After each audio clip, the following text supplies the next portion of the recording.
नमस्कार। आज मैं आप सबों को उन परिस्थितियों जिनके फलस्वरूप ईस्ट इंडिया कंपनी की सत्ता स्थापित हुई के बारे में जानकारी दूंगी।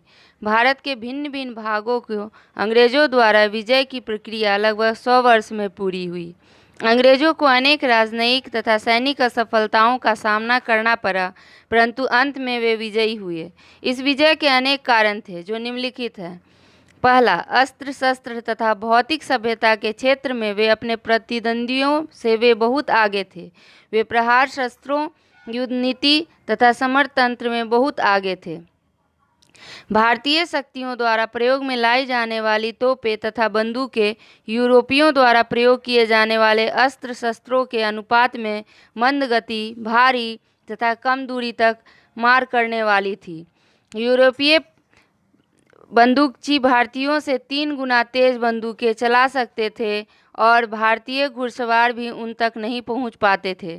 यह भी सत्य है कि कई भारतीय शक्तियों जैसे निज़ाम, मैसूर, मराठों और सिखों ने भारतीय सेना भर्ती की और यूरोपीय अस्त्र शस्त्र मंगवाए, परंतु उनके अपने सैनिक अफसर एवं जवान कभी भी योग्य नहीं हो पाए, इसलिए वे अंग्रेजों द्वारा शिक्षित सैनिकों तथा अफसरों की बराबरी नहीं कर सकते थे।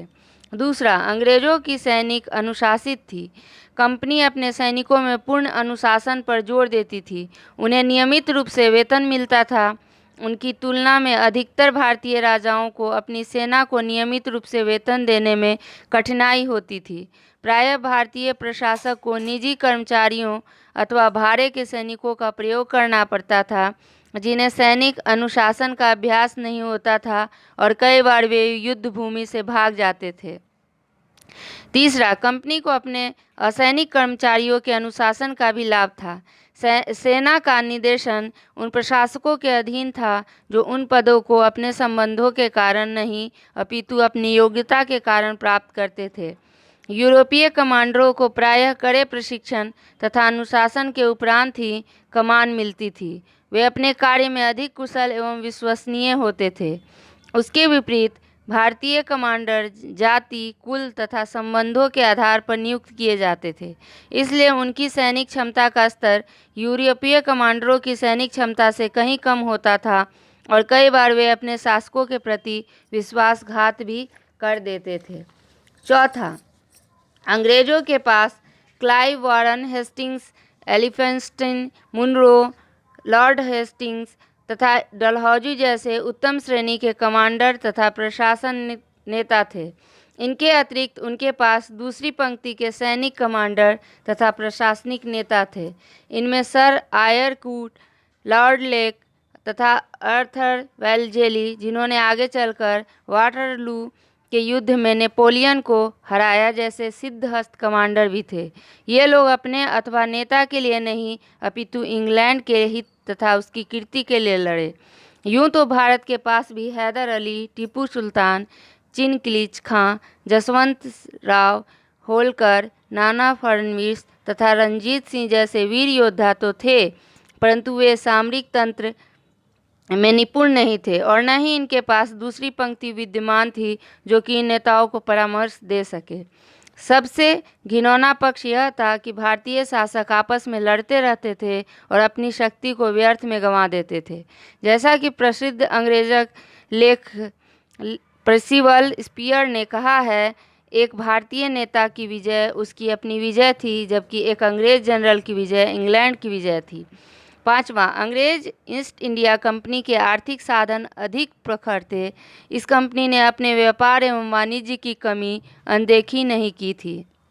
वह अपने व्यापार से पर्याप्त धन कमाती थी और अपने अंशधारियों को लाभांश भी देती थी। साथ ही सैनिक अभियानों में भी धन लगाती थी। समय के साथ साथ उन्होंने अपनी राजनीतिक प्रभाव के कारण भारत से अनंत धन कमाना आरंभ कर दिया था। नौसैनिक शक्ति के कारण उन्हें भारत में धन, युद्ध सामग्री तथा सैनिकों की आवश्यकता पड़ने पर कभी कमी नहीं हुई। सबसे महत्वपूर्ण बात यह भी थी कि अंग्रेज जो एक गतिशील जाति के थे, राष्ट्रीय गौरव की भावना से प्रेरित होकर युद्ध करते थे। उनका सामना एक ऐसे समाज से था जो अभी भी मध्ययुगीन धार्मिक उद्देश्य वाली मानसिक प्रवृत्तियों से घिरा था और जिसमें एक राष्ट्रीय भावना जैसी आधुनिक प्रवृत्ति अभी जन्म नहीं ले पाई थी। वास्तव में भारत सभ्यता की दौर में यूरोपियों से बहुत पीछे रह गया था और इसलिए अपनी स्वतंत्रता खो बैठा था। मोटे तौर पर अंग्रेजों की भारत विजय के विषय में दो मत हैं। पहला मत जॉन सीले ने लोकप्रिय बनाया था कि अंग्रेजों ने भारत अनदेखे में ही निरुद्देश्य तथा आकस्मिक ढंग से ही तथा अन्य मनस्य के तरंग में ही जीत लिया। इस मत के अनुसार अंग्रेज भारत में व्यापार करने आए थे तथा उनकी कोई राजनीतिक महत्वाकांक्षाएं नहीं थी। उन्हें कोई प्रदेश प्राप्त नहीं करना था और न ही अपने कमाए हुए लाभ को युद्ध में लगाना था, परंतु उन्हें भारत की राजनीतिक परिस्थितियों ने घेर लिया और वे प्रदेश जीतने में बाध्य हो गए। दूसरे मत के अनुसार अंग्रेज भारत में प्रदेश जीतने तथा एक स्थिर राज्य की नींव रखने की योजना लेकर आए। उन्होंने अपने भव्य रूपरेखा में स्नेह स्नेह रंग भरकर एक महान साम्राज्य खड़ा किया। इस मत के समर्थक अंग्रेजों की शांति तथा निष्पक्षता की उद्घोषणा को एक सस्ता सा ढोंग बतलाते हैं तथा आलोचकों को उल्लू बनाने का एक छोटा प्रयत्न मात्र कहते हैं। वास्तव में इन दोनों परस्पर विरोधी मतों में अतिशयोक्ति है। संभवतः यह कहना अधिक सत्य होगा कि आरंभ में तो भारत की विजय आकस्मिक थी, परंतु कालांतर में अंग्रेजी राजनीतिज्ञों तथा उनके भारतीय प्रशासकों के मन में एक विशाल साम्राज्य के स्वप्न में पकड़ बना ली और उसे उन्होंने साकार किया।